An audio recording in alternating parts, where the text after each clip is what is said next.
Steve, I'm duty bound by the state of California to ask you if you consent to this video recording. No. You don't Sorry. consent. Oh, darn it. Oh, well, that ruined the whole thing. All right, go on then. You're the first person to try to deny it. The first person to try to deny it. We have a frequency now of these conversations, which happen roughly annually. We've had a series of conversations where typically every year you and I just realize we need to resync and basically reset whatever we were doing and just have a nice conversation. So ironically, the Internet Archive, where a lot of stuff, including all the Biota 2 conference audio, a bunch of other things has disappeared. Oh yeah, of course, the whole archive is gone, isn't it? Well, for me, it's 18 years worth of audio. I mean, it's literally thousands of hours worth of audio. Wow. Because you and I, we actually had conversations back when it was a podcast, and those kind of things. And I remember actually because for the longest time I was trying to get Dawkins on as well because he and I had some interactions through his web designer, and his web designer and I were rather friendly. And I know you were friendly with him. I can't remember what was it? It was 2009 potentially. Anyway, we were able to do a podcast recording, and I was really hopeful that Professor Dawkins would be somewhere in the foreseeable. It never happened.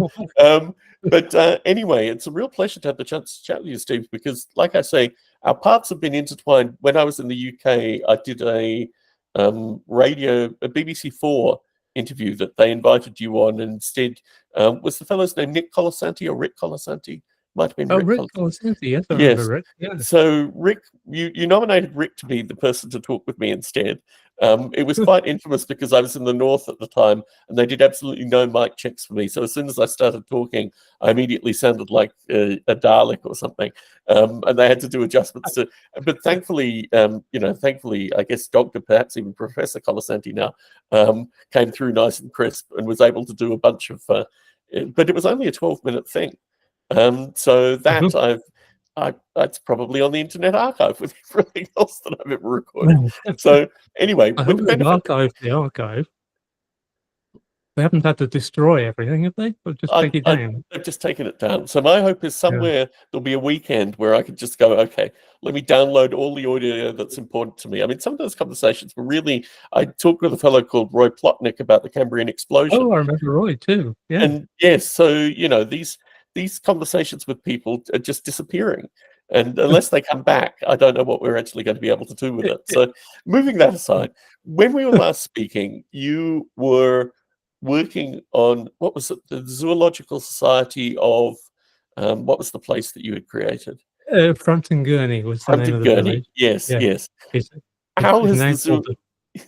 Yes. It was a created name of two conjunctions of towns, right? That's the way you got to it. It was kind of named after the kinds of places where I used to live in Somerset in England. Yes. I didn't realize that you were a narrow boater or a wide boater as well. That was a fun kind of fact to find out that you had an experience on various canals in the UK. Oh, well, no, not the canals. I mean, I've been on canal barges and boats, and I used to know people who owned them, but we used to go to the Norfolk Broads, which is a kind of canal meets lake kind of setup. It's beautiful, lovely. I really enjoyed it. So yes, I'm envious of you if you get to go and do that. Well, that's the aim. The aim is to find some time in the future where my daughters will and my wife will agree. I think my wife is a closet narrowboater. I was able to introduce her to through COVID. The narrowboating videos basically kind of kept us sane, and people walking around London and things like that. So our UK requirements there were very real. But my daughters, because I wasn't born in England, my daughters can't be British. So we have this remarkable situation where they can't be Australian, they can't be British, so they're Americans. So I now have 3 Americans living with me, and they very much believe in they're very American in terms of their Americanness. So I have this strange situation where really my long-term goals and things like that are being brought into question as opposed to the reality that, although Michelle had a wonderful time in the UK, we were able to get her a visa very easily. So as soon as we got married, literally the week afterwards, she could start working. So completely different world. But obviously, I never my brothers actually worked this out before I did, associated with not being able to have British children. But apparently there are ways of doing it. But when I wrote to the Home Office to try to get the information back, my first thing, which had my daughter's birth certificate in it, ended up in Ireland of all places, and we had to get them. So that was just a nightmare scenario of losing important legal documents through the Yeah, mail. Anyway, I've enough with been regards there. to my stuff. Have you taken them to Australia? No, we haven't had a chance to take them to Australia yet. Oh, But yeah, more interesting flight. All their Australian relations, my brother, my mother, my father. My mother made a Hajj here probably at least 6 times through the first 2 years of their lives. My father finally came over and met them as well. But yeah, it's very strange having these agents basically out in the world that represent me in some regard, but completely don't represent me in another regard. And they're adorable, and they're small, and they know how to make jokes and things like that. So certainly, I don't think my father was really ready for them. When he met them, literally coming back on the airport, the eldest was cracking jokes with him at 3.5, and he was quite taken aback because he found himself laughing quite hard at the 3.5-year-old humor. But anyway, yeah. in terms of where you are currently with Frampton Gurney with regards to the Zoological Society, firstly, I never realized that you were so into flight simulators. I Oh, understood yeah. you were into flight simulators in some regard, but to literally see Steve Grant's online, he can't be touched. He's in a flight simulator for about 6 hours. I realized, okay, this is clearly a passion that we probably need to touch on in our next conversation. Oh, yeah, sure. Yeah, I 1982 was when I started flight simulation. So that Yes, was Microsoft Flight Simulator 1. yes. Bruce Hartwick was still around making it. Yeah, it was wonderful. I mean, how the hell we thought that was flight simulation, I don't know. We had You know, lower opinions. We had lower estimations of reality then. We well, didn't definitely. mind. We didn't mind reality being considerably tessellated and A, a vector line work. runway, a runway was 4 lines, Yes. and there was nothing else. You occasionally get a mountain or something.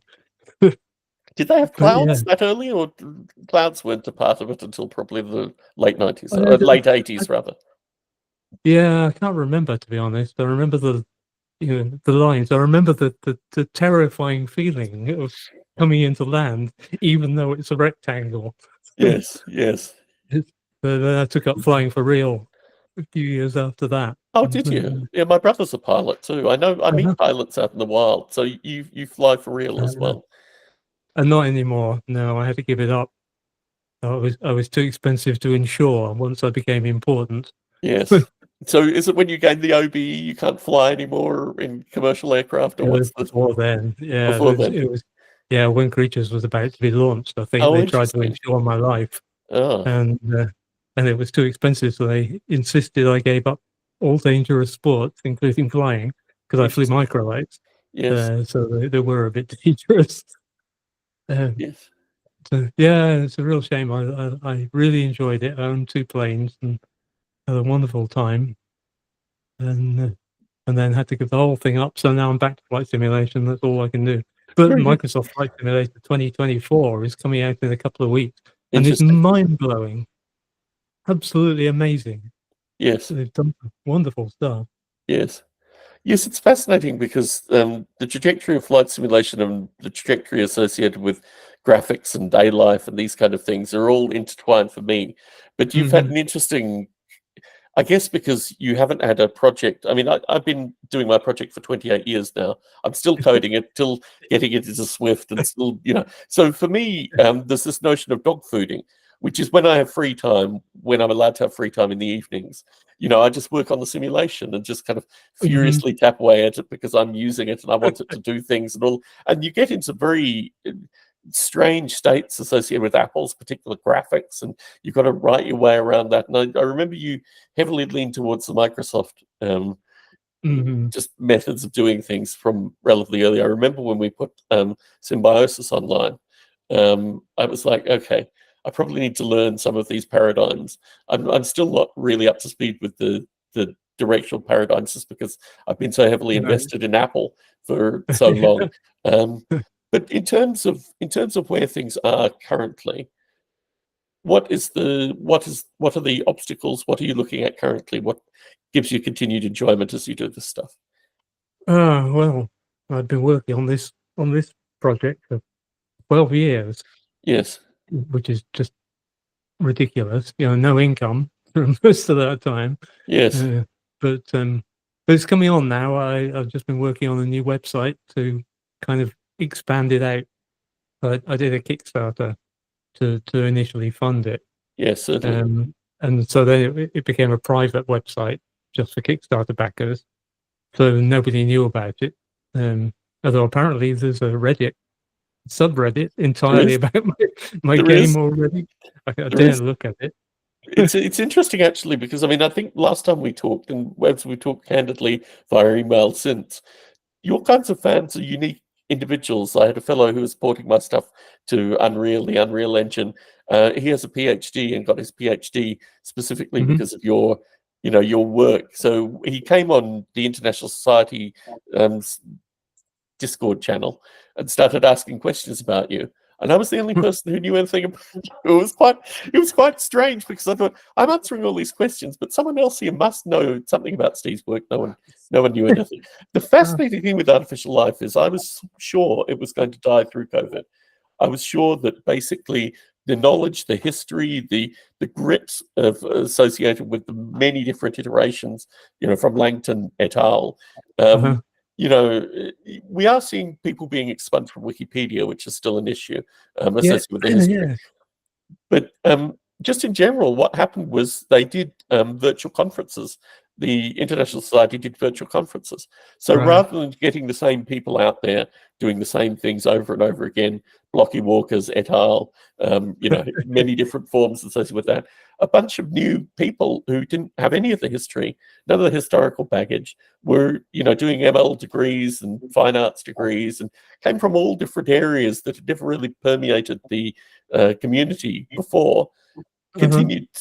did it while it was virtual, and then actually started attending the conferences. So the conferences now have Really? maintained, 200 to 300 people a conference.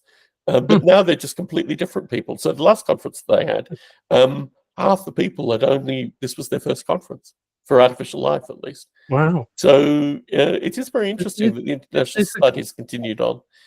yeah, it's a good thing. It's been through like 4 or 5 generations now. If you think in terms of how long it takes to do a PhD, then Certainly. that kind of sets the tone. And so there's a whole bunch of people who've never heard of people like Chris Langton. Um, but it's one of those fields that some people are that kind of thinker, and I'm sure you agree. Systems thinkers, people who are holistic in their Certainly. attitude to things. And A life just attracts people like Yeah, that. it's interesting, because when you remove the eccentricities that got me interested in it and got you as a part of it, it really seems quite bland. And then you have these conversations with these are people that are onto their third, fourth postdoc and don't know what Code War is. So, literally, like, the foundations of this thing are not part of their DNA. They just are. Wait until they discover Conway's life. Believe me. No, it's called Golly now. There's a package called Golly which Is it? does all of it. Yes. So if you're Uh-huh. interested, yeah, no, everything is born again. But no, Golly is quite a phenomena for people that are interested in Conway and various permutations from Conway. And it enables the rise of Python as well is something that I find quite Right. extraordinary too. So, there are all these kind of but somehow through it, these people call themselves artificial life people.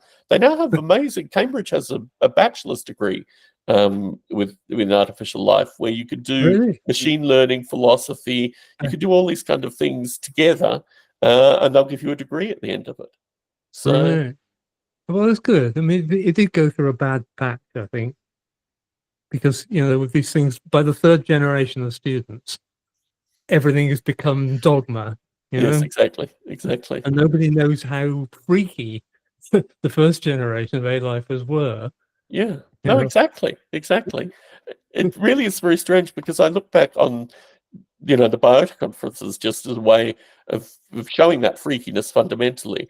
I was talking with a fellow called Gerald de Jong, who you may or may not have met, Yeah. and he was telling me the story about Douglas Adams' speech at the Biota conference, because I thought it was unique. I thought it was the only time that this speech was ever uttered.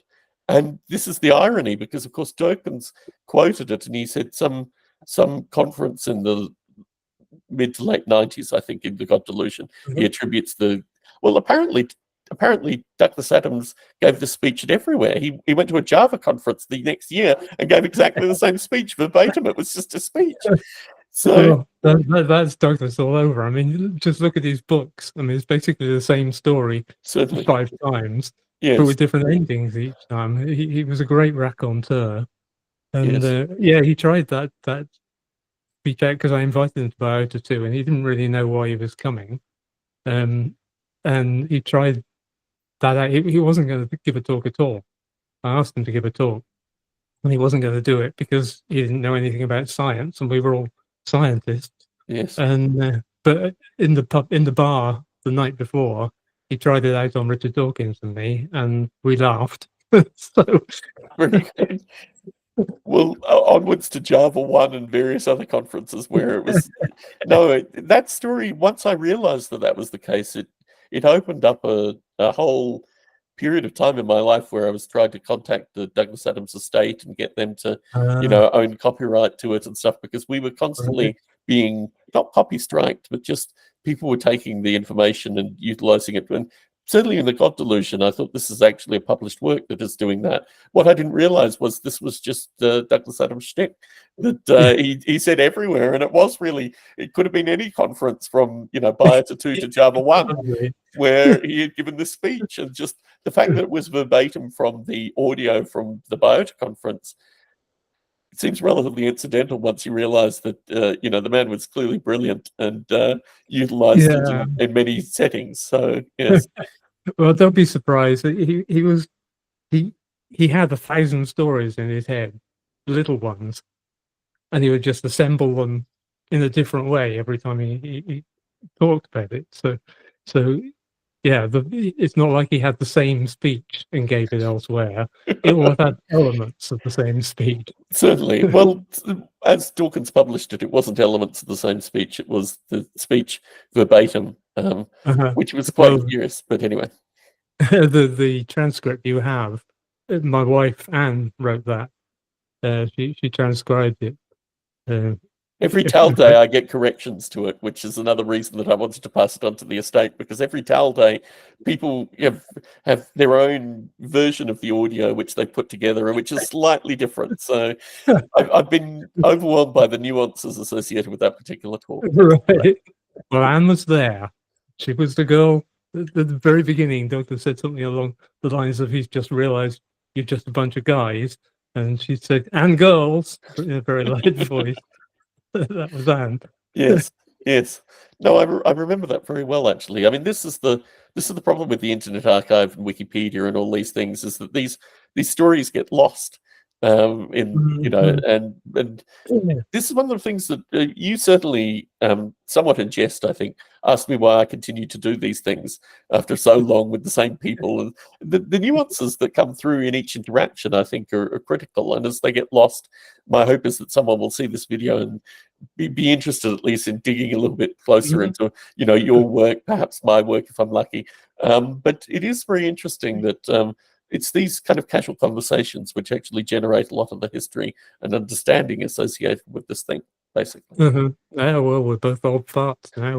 We go back a long way. We do go back a long way, a disturbingly long way, in fact. But yes, I remember, because Creatures was just a phenomenon even in Australia, and a local, what was it called, Internet AU, which was the Australian internet magazine, said, if you can get a ticket to Biota 2, we'll fly you there.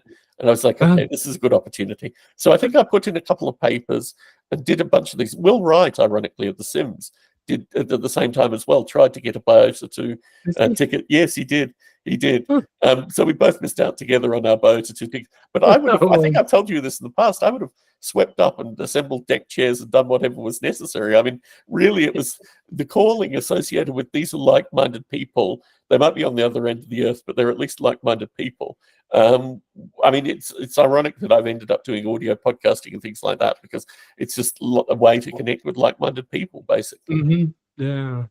But I'm sorry you didn't get to go. It was just a nightmare, the whole thing. I thought I was just going to be a kind of academic, I was going to invite a bunch of people I thought were really interesting, and maybe one or two of them would come, and then I could sit at the back and listen to them give a talk. But they all came for a start, and then I realized I was actually going to be the front man. I was expected to stand up and give speeches and introduce people and stuff. And I had terrible social anxiety, so I was petrified for the whole thing. I don't remember much of it at all. Yes, yes. It's interesting because Tim Taylor was there. I mean, when we talk Yes. about names in the field of artificial life, it was fascinating that he actually got a chance to. He has his original notes and stuff from the various talks as well. So together with a variety of people's original PhDs and other things, he has a kind of collection of artificial life-related memorabilia, which I'm slightly perturbed about not having something similar. I did have the Wozniak letter, which I can, point to people that's my part of artificial life history as early as it was. But yeah, it's just interesting that Tim has kind of created a paper catalogue of all these things. I did have for the longest time Biota 2 and Biota 3, or sorry, Biota 3 and Biota 4 shirts. Bruce Damer was cleaning up his pig barn and found a bunch of old shirts which he passed on to me. So I was wearing. I got probably about 2 years worth of wear out of them. They were very fine, cotton, and the fine cotton dissolved very quickly, or at least the imagery that was kind of plastered onto it dissolved very quickly. So yes, I do have those kind of things, but we need to work out some way that you and I can get together and go through this kind of. Bruce is an interesting person because he has some elements of this ephemia, whatever you call it, miscellaneous junk. But he is reducing his amount of miscellaneous junk every time. In fact, ironically, he got Timothy Leary's library. He got a third of Timothy Leary's library. So I have a video on YouTube of my wife and Bruce and I going through Timothy Leary's library and seeing things like a book on artificial life from Japan in the late 80s.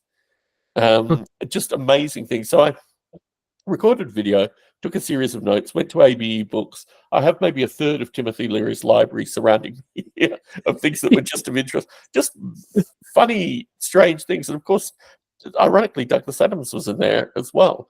So you have all these strange connections that go through people like Bruce. Yeah, and everything connects to everything. I came across your name the other day in connection with Liz Stillwagon's Swan.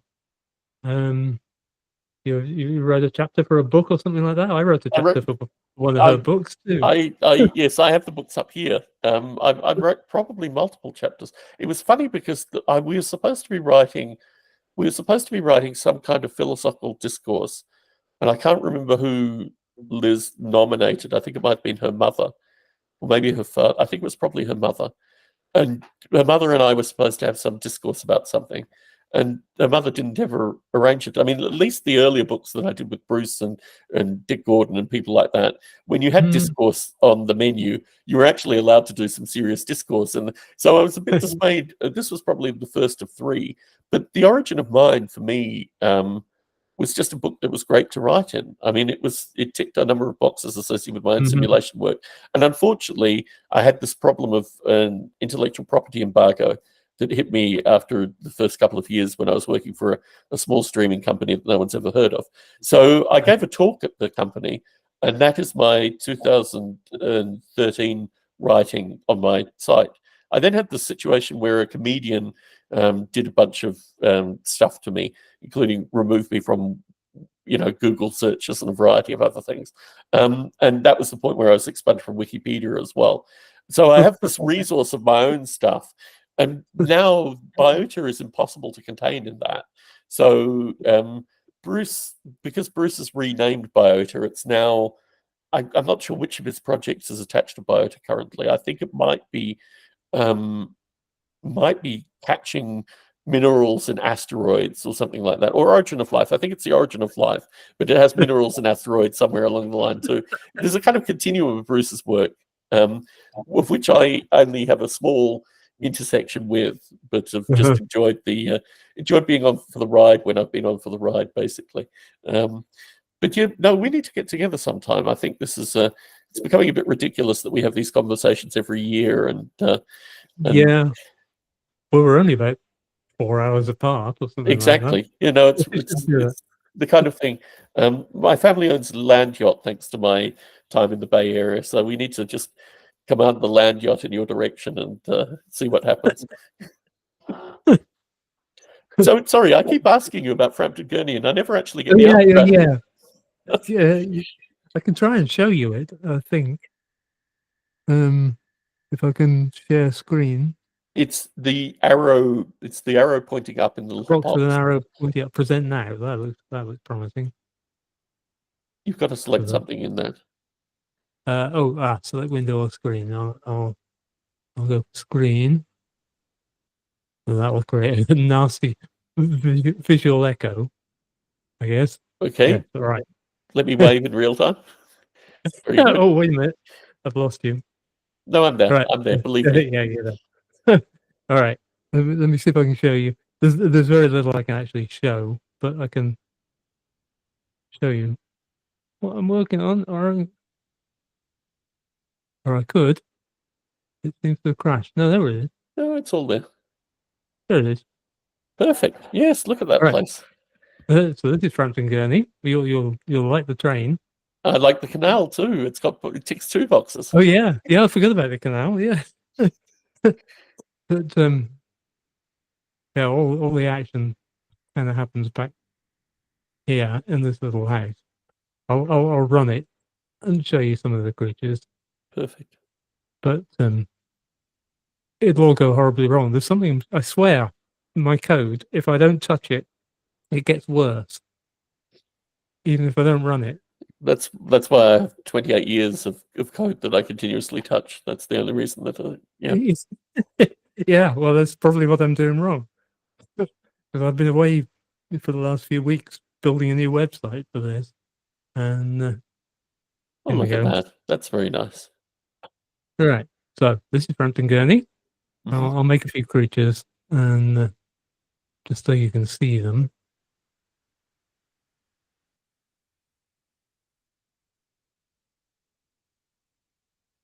Hey.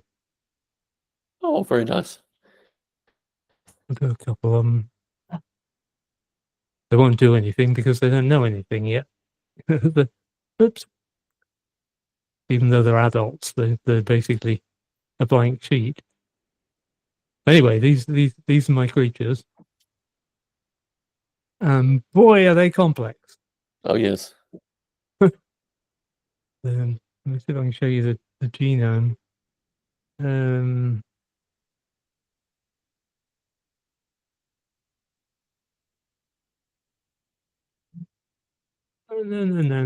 I don't want to download anything. Oh, very nice. That looked genome-ish for a minute. Yeah, yes, this is their genome. They got eight chromosomes, and hundreds of genes. This is all chemistry.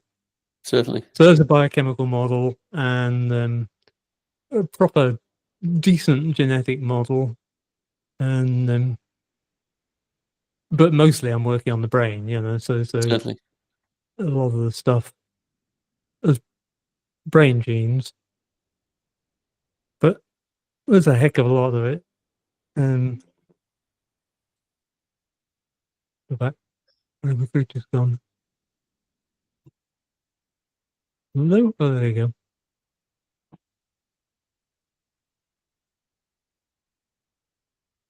I don't know where the other one's gone. To join a boy band, I think, with that haircut. Yeah. There's the haircut one. Yeah. Running into walls, which they're not supposed to do. Anyway, I swear the first thing that will happen when people start to see this is they'll complain about the animation Mm. of these creatures, that they don't walk very well, but they're not animated. That's the thing. It's genetics, They- right? It's genetics, biochemistry, neurons. That they got about 50 muscles. Certainly. So if I stick a noose around one of their neck, hello, there we go. You can see they're not animated at all. They're actually running onto the physics engine. Certainly. The hair is under its own physics engine too, quite The hair keeps splendidly. detaching itself. I Very don't know good. why it does that. Very good. If it becomes its own little organism and scurries away, or it has to go and feed itself, it'd be interesting. So the one with the hair is actually behaving quite curiously in the corner. Got a kind of He's trying prancing to gallop. style. They're not very good at galloping. Yes. Now they're running into me. So what happens with them? Do people feed them and look after them? I mean, what's your stick Nobody associated with it? does anything to them yet, but they will. Mm. Let me see if I can get back to our screen so I can see you. Right. Very good. Yeah, so it's the same as creatures basically. They're just a bunch of animals that do their own thing. They're going to shut them up, and hopefully people will look after them and study them and study their genetics and map their brains and do all the things they did with creatures. Mm. But I have no idea. What people will do is kind of up to them. So when does it go to beta? When do you actually? It's never going to be finished. I think I it's agree, never going Matt, to be but finished. I'm just wondering if there's a stage where you can actually give it to people even without it being finished. Well, I'm kind of at that stage now, in the sense that that's what I've been building a new website for, so that people can join the Frampton Gurney Phantasmagorical Society. It's now Oh, even called. better. Even Yeah, better. Very good. the game is called Fantasia with a PH, which is Interesting. the ancient Greek word for imagination, Certainly. because that's what I've been studying. That's the work I've been doing. So I decided to build a website around the Frampton Gurney Phantasmagorical Society, and so people can come and join that Yes. and then be involved in the project. They'll have to give me some money because I need some money. Yes. Yes. If you have canal boat trips through Frampton Kearney, maybe you get some of my money that way, or maybe a train that could come through Frampton Yeah, Kearney. I have a train. I got to redo the train because that came from a previous virtual world. So it was a full size engine. I got to turn it into a little narrow gauge. Yes. Yes. Yeah, the kind of thing you'd find in a park or a zoo. Exactly. Yes. Definitely. Tourists go on. Definitely. Definitely. But, yeah, I don't need a train anymore, but I'm going to have one because I want one. Very good. Well, that's the luxury you have. I mean, it's Yeah. it's the nature of writing your own stuff is that you have the option to do that. It was Yeah. interesting because certainly my own stuff, I dog food. Like when you're playing flight simulators in the evening, I'm working on, and it's interesting when the relationship to your work doesn't have to be survival. I mean, I think that's something that's captivated me with talking with so many different artificial life folk is that the people that hinge it towards survival, as you do, I am just amazed by, because it seems like I've always had other jobs which have enabled me to do the artificial life stuff in the evening, so to speak.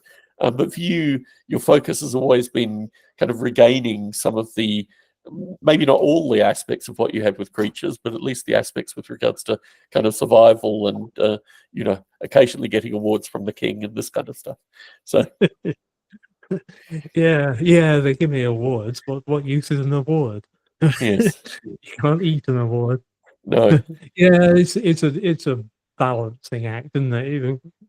The more you earn a living doing a proper job, the less time you have in the evenings to do something interesting and important. And I'm trying to understand stuff that is really, really, really complex. And so this is an incredibly complex piece of software, way more complex than anything I've ever done before. Yes. There's no way I could do it in my spare time. Yes. As it is, I forget what I did yesterday. Yes. Yeah. Yes, it's So, always an interesting balance. Certainly for mm, me, it's 4 years ago, 2 years ago, kind of running in parallel currently, because I made technical decisions basically which didn't realign. So I have to work out how to realign them based on, ironically, use of Apple's hardware in a very particular fashion, which Apple didn't really properly support. I had to rewrite OpenGL in my own implementation because Apple stopped supporting that. So the number of things, basically my hobby is just a bespoke way of not having a full-time job associated with doing it, which is why I admire people such as yourself, that you could actually flip it on its head, so to speak. So the idea would be you have a website, you have software that people can download. They can. Did you ever get to pay? Are you ever using Patreon or not using Patreon? I was going to do Patreon, and then I decided I'd do it my own way with my own membership site. So it's all on my Yes, own WordPress website. But it's the same principle, so people can come and join the society, and pay me a little bit of money, a very little bit of money, to be a yes, member. There's a membership fee, certainly, essentially, certainly, rather than buying a game. And then they can download new versions of it as I develop them, and we can chat about stuff. And there's a blog and all that kind of certainly, thing. certainly. I should tell you the URL before I forget. So it's fantasia.life. With the So PH. Fantasia with a PH, yeah. Fantasia.life. Interesting. So there are Yeah. .life domains now. I must have missed that in There my. there are the .com domain are gone. Yes, I really wanted to use the Fantasia word because it means imagination, and yes, it cognate with a whole bunch of other ideas that fit into the idea of simulation. Imagination is just a kind of simulation, and consciousness and phantasms, and so the backstory for this game is, basically the society was formed in the late 19th century certainly, by this young clergyman called Samuel, and because a lady called Miss Alice, who lived in the village, came to him and asked him to look after her mock turtles, and he didn't think they looked like turtles. He thought they were tortoises, but nevertheless, he built a little garden so that he could look after these mock turtles.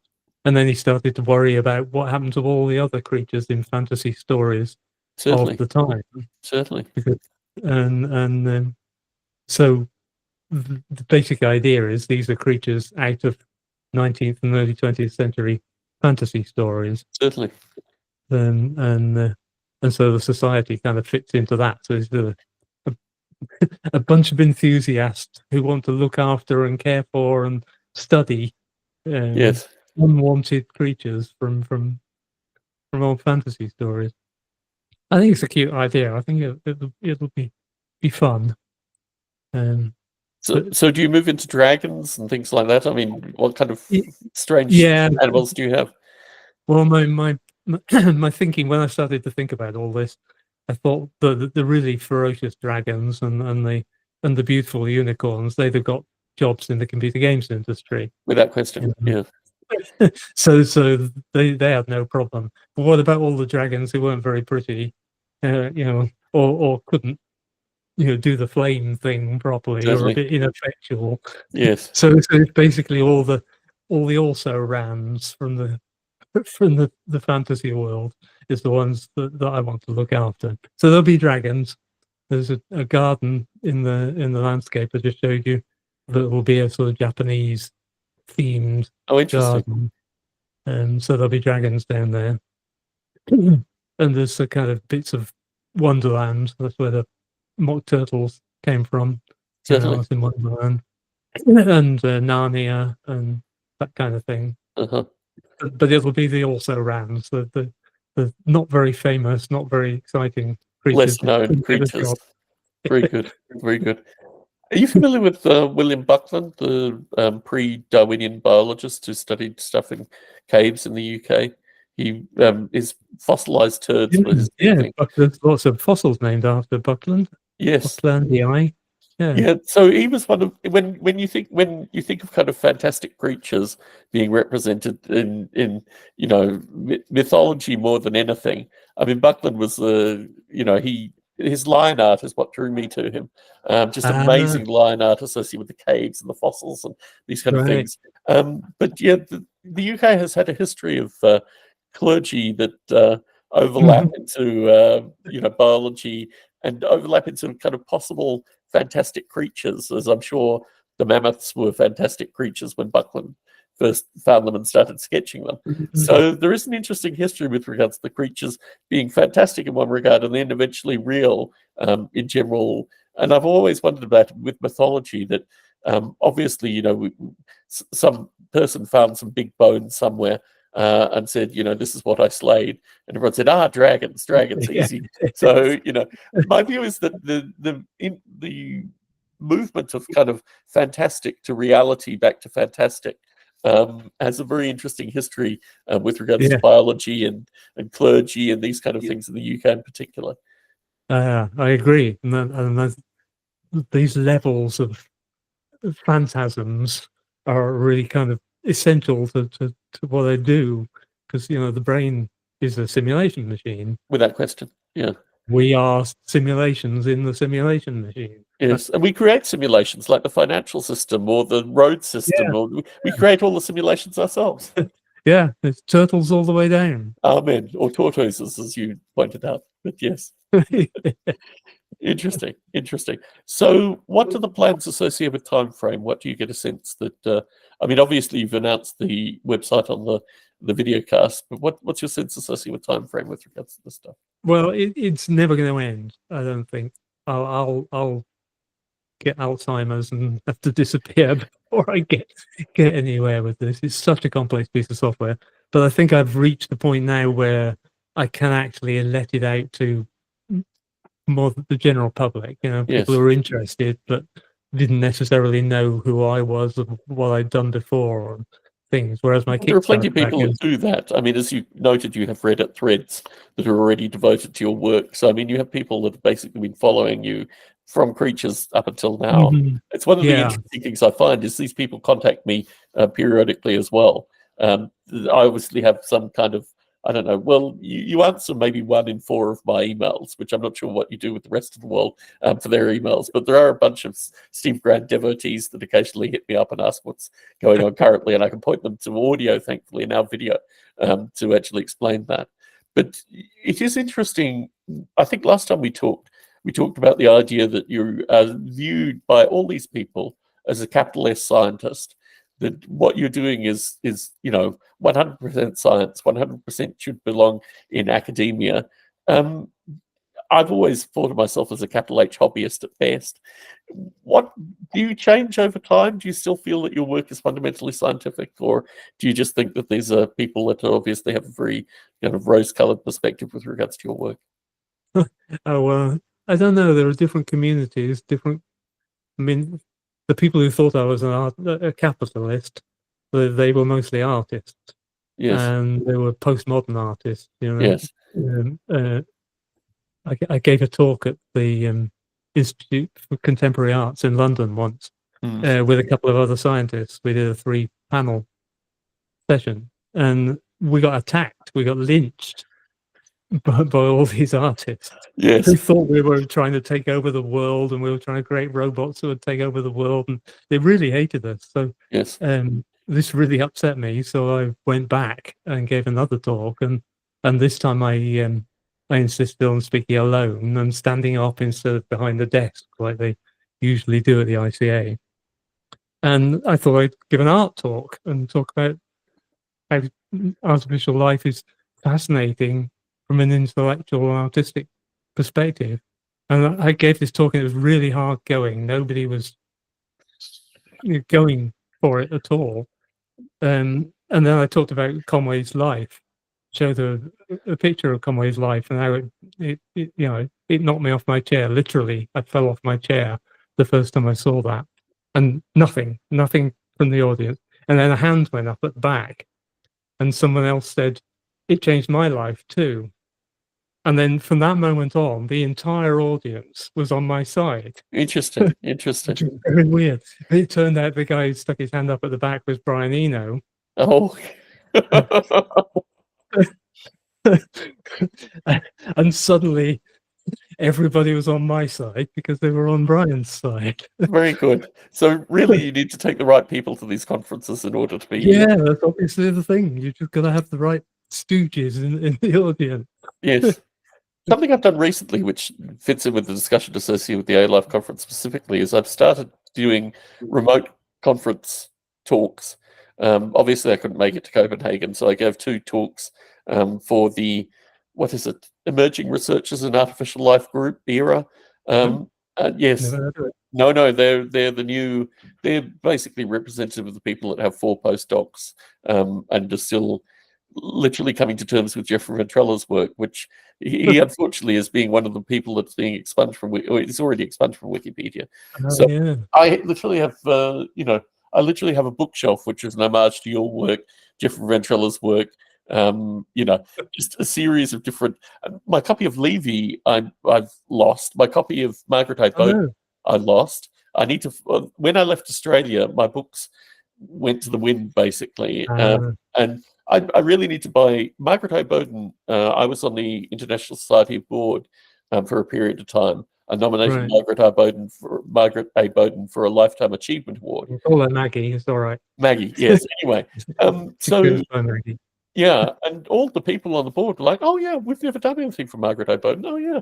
Yeah, why haven't we done anything for Margaret A. Bowden? Like, literally, she just called her book "The Philosophy of Artificial Life." I mean, the title doesn't really give it away that it has any degree of importance in the field. Anyway, so that's my one claim to fame, is that I got Margaret A. Bowden the Lifetime Achievement Award through the International Society of Artificial Life because I actually mentioned her name, like, just someone who's completely seminal with regards to my own interest in artificial life, and just had some amazing papers as part of it. That's one of the things that I miss, actually, is the quality of the papers in that book. Anyway, so my copy of Levy, I don't even think, I thought I used to have, what is the fellow's name? Anyway, I used to have a bunch of, like, you're supposed to have these books if you're interested in artificial life at all, and now I've just collected the 2000 to 2010 version of that, which is basically every book that was published on artificial life in that spread. But Jeffrey Ventrella's in there. I mean, to have his work lost from Wikipedia just strikes me as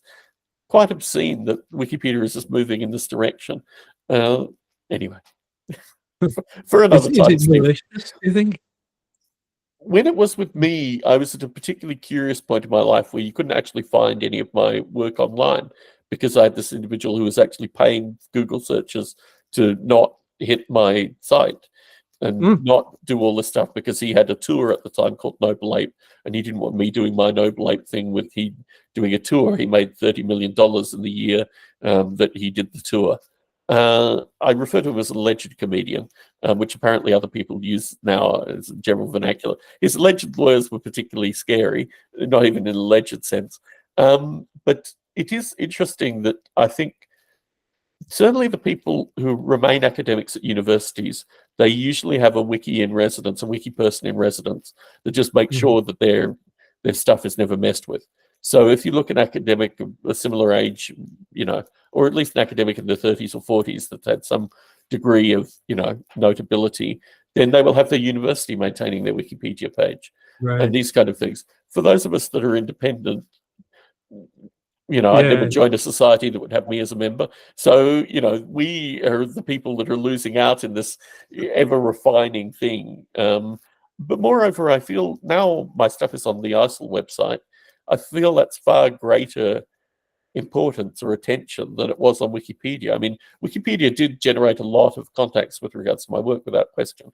But now it's gone, it's like, I don't even think I had a reason for actually being on that thing. I know you're in a constant, you have a doppelganger who seems to be periodically outfaming you. But you have bigger muscles than I do. Yes. Well, it still says Steve Brand roboticist. So I thought, okay, that's pretty good. That's pretty good. But yeah, it is a strange time with regards to information and just the propagation of information. And the propaganda that goes with it.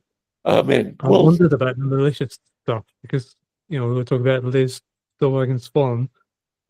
She there was a book about creationists. I joined in a book with her, discussing stuff with creationists. And if you cross creationists, you can get in huge trouble. But they're all So different kinds of creationists too. I mean, I did a similar book that Dick Gordon was promoting at the time. Actually, it's funny that Liz we and may have done the same book, maybe. I'm not sure because Divine Action, Natural Selection, Divine Action, Natural Selection. No. Okay, no, I can't think remember it's the book. it's anyway. There were a number of books that were of a similar ilk. The folks in Turkey and things like that were particularly curious. There were a bunch of different creationists that I'd never had any previous interaction with. But yes, I think there was just a time in somewhere in the 2000s where having a book which put capital S scientists, capital H hobbyists, and creationists together just seemed to be the way to actually put out a book. But no, my experience with that was thankfully we were able to have good arguments in the book.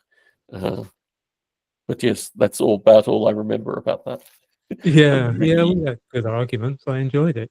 Can't remember who I was discussing with now, but from the Discovery Institute. But we're living in this postmodern world, and there's a lot of antipathy towards science these days. People get angry about it, and so I wouldn't be at all surprised if there was a kind of deliberate rewriting of Wikipedia. I would think that might be the case as well. I think the elements that I experienced were just at a particular time, but I'm not alone in those experiences. But I don't, the whole nature of maliciousness and what we actually stand for, and these are very abstract conversations that I think probably I've just had an experience basically, and can talk to other people who are having a similar experience to try and get on websites that actually represent oneself considerably better than Wikipedia ever represented me. It's interesting, actually. I've got these two books here. So I wrote this book. This is a fellow called John Draper, or Captain Crunch, who was one of the early phone hackers. This is actually the photo I took of him in Canberra, Australia. Anyway, so I'm the technical editor on this book, and it makes reference to a book that I wrote when I was 16, which is this book, Field of Chaos. Oh yeah, and and these things are strange because I do wonder the permanency of books these days. Like, I've got books, obviously, that you might still use them as a protection from, ammunition flying in the window and things like that. But do you have a book collection, or is it something that?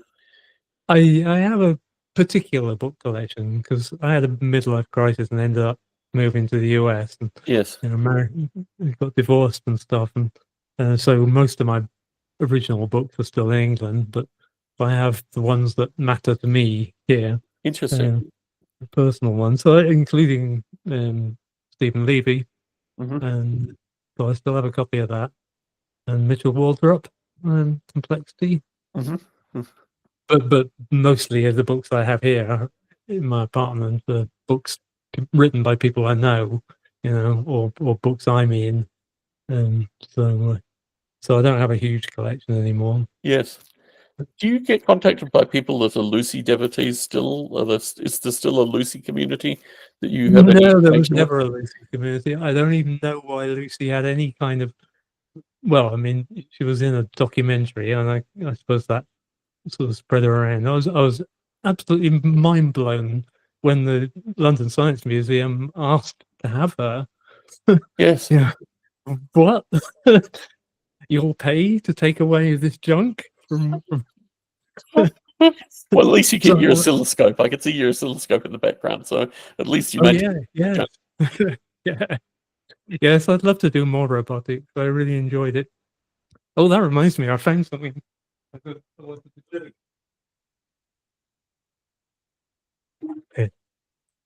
Oh yes.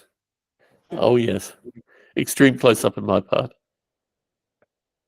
Is that focused? It is. It is. That was my second computer. There's the NASCOM 2. Yes.